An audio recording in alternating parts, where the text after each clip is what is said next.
Hi, friends. It's Mariam from Viva Valet, and we are back for 5 Question Friday. I'm going to jump right into it. Again, you guys, thank you so much for your questions. They're fantastic. Question number 1. I'm going to look away because it's on my screen. What should I look for when booking a hotel room to ensure it's senior friendly? Great question. I travel a lot with an extreme senior. I'm going to call him. He's 93. I think the needs for each senior is specific. So I think the first question is, are you traveling with them and or are they staying in the room alone? If they're staying in the room alone, I would definitely call the hotel, even if you see rooms online, and make sure that there's no internal steps in the room that don't have handrails. So sometimes you walk into a room and then it drops down, or it drops down into a bathroom, and that particularly happens outside the United States, or if you go to a warmer area or a villa type of hotel room. The other thing that you want to make sure they have is a shower, a standing shower that is standalone. So not a shower that's inside of a bathtub. To me, that is one of the most dangerous scenarios for bathing for an older adult. There is often not sufficient handrails. They have to step up inside the bathtub. The bathtub is sloped like this, so it's very slippery, and there's just shower curtains, right? So in all scenarios, I would never book for a senior a hotel room that does not have a standing shower. And again, you run into these problems mostly in Europe, but I've seen them all over the United States. So you do not want a shower that's on top of a bathtub. The next thing you want to ensure is, are there elevators inside the hotel? So if there's not, you want a ground floor. Ground floor room. I think that's essential. Other things that I would look for are power outlets, the ease of outlets and phone chargers next to a bed, the size of the bedside table. A lot of olders have a lot of routines and things right next to their bed. So if there's like a really tiny decorative table with a lamp and you have to literally climb under the bed or across the table to plug in your charger, I don't consider that senior friendly in this day and age. If your senior is not terribly mobile, and everything is underneath a cabinet, which you might want to ask them to do in preparation, is say, can you pull the coffee machine, the tea kettle, and the glasses and put them on top of the counter instead of down below? And the last thing that I would require is to make sure they have at least 10 bottles of complimentary water. Remind them that you have an elder in place. You might even say they're diabetic or have dietary needs, and ensure that those are there. Available to you, so not just the 2 standard complimentary bottles. Final note, I would also say that the access to the phone, making sure that the senior gets the introduction of how to call somebody when they need help. Sometimes it's not that easy to see. Often I take bright colored stickers with me so I can stick it on the exact button for them to call to get help. Sometimes visually impaired olders that can't see as well, that makes it a lot more challenging for them to access and call for help. I know there's one more tip that I have. Bath mats. I always take a non-slip rubber bath mat with me, and I would encourage you to have your older go with that. Usually the bath mats in a hotel are very slippery, so when you stand on them you kind of glide. So I always put I either remove those, or I would ask housekeeping to remove them altogether, and I would put a rubber mat down. The flooring inside of a shower is equally important. They can often be marble, polished marble, not honed, or not homogeneous non-slip tile. So I would ask the hotel to also, if they have non-slip bath mats, and most do, to go ahead and put them in the shower for your older. Okay? Question number 2. I'm just going to read it out for you. My mom refuses to let anyone else help her except me, but I just can't do it all. How can I convince her to accept outside help? So this is a little bit more you boundary than a mom boundary, right? I think the most important thing is, first of all, you're so amazing to look after your mother. I think as she ages, her needs are going to continue to grow. And of course, her comfort level is going to be you.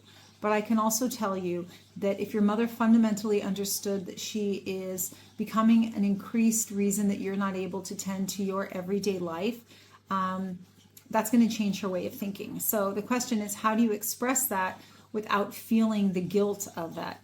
I think it's isolating what the different tasks are and saying, hey, mom, I really want to be here for you in these moments. Or can we talk about which moments are the most important for me to do with you, right? The ones that bring us the most joy, and what things can maybe we just outsource to other help. Maybe that's getting senior-friendly cleaners to come in, or handymen to come in once a month to take care of things that are like moving around or tidying. Getting a designated senior driver to just help go to appointments. That way, the things that you're doing with your mom are the things that makes the most sense for you to just spend that time doing.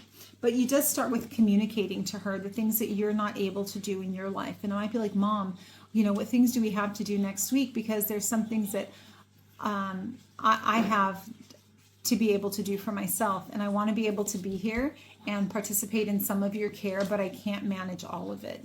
And I'm struggling. And I think it's important that your mom understands that you want to support her in the way that she wants to live, but we're going to need to bring in some reinforcements. And maybe that's not a companion. And I think you start with the common goal of you want to support her in living independently in the way that she wants to live, but it can't be 100% at your expense. So there's got to be a give and take. All right, let's go to the next question. Question number 3. My husband feels like I'm neglecting our marriage because I'm so focused on our parents. How can I make time for us? Again, this is another boundaries answer, really. Is less to do with your parents and more to do with how you guys are going to set that time. I think understanding what is going to be the most impactful for both you and your husband. And if he's feeling that you don't have time for him, I'm guessing you don't have time for you either. So setting out and prioritizing what things you guys want to do together. Is it meal times every day? Where is he really feeling you not being there? Because at the end of the day, it's that relationship, that primary relationship with your partner, that is going to be your aging journey. Okay. And I think you've got to be able to manage and prioritize that time as actually more important than the time that you put in with your parents. So it is a balance, because one is actually feeding your own relationship in a way that is going to give back and nurture you over time, while looking after your parents is so great and so important. You can't overpower that. But the question that's not being asked here that I would like you to spend time thinking about is, if you don't have time for your husband, how do you have time for you? And the time for you is actually the most important. All right, I'm going to go on to the next question.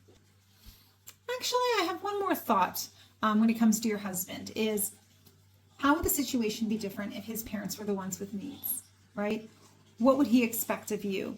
And what would you be expecting of him? I mean, it might be the case that your parents' needs are just coming up now as opposed to later. And what is the expectation of that? I do think while a lot of couples get together and what they generally talk about is, how are we going to raise children, and should we get married, and how are we going to manage our budget in our life, and do we have the same goals? We're not really talking about what's our plan when our parents get older. What are your objectives? Are your objectives to look after your parents, to have them come live with us, to be their full-time care, to move near them? I actually think couples should talk about this a lot more in their road to marriage. So just going to throw that out there for all those future engaged people. Question number 4. My dad is a great cook and I'd like to learn some of his recipes. How can I make this a special bonding experience? This is such a great idea and such a great question. I would say just ask him. Say, Dad, I love this recipe and this recipe and this recipe and this recipe. How can I come over and have you teach those to me? And also, can we write them down and take pictures so that I can keep them and pass them on as well?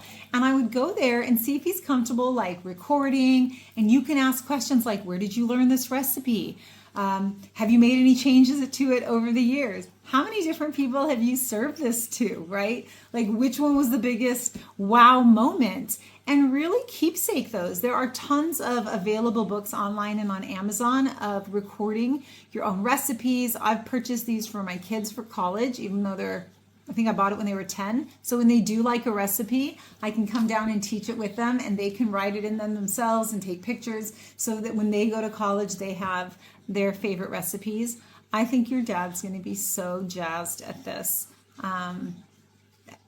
experience to have with you. And I think it's a fantastic idea. Also, can you share the recipes with us when you get them? Maybe post them and tag us in them, because we would love to share recipes from our olders.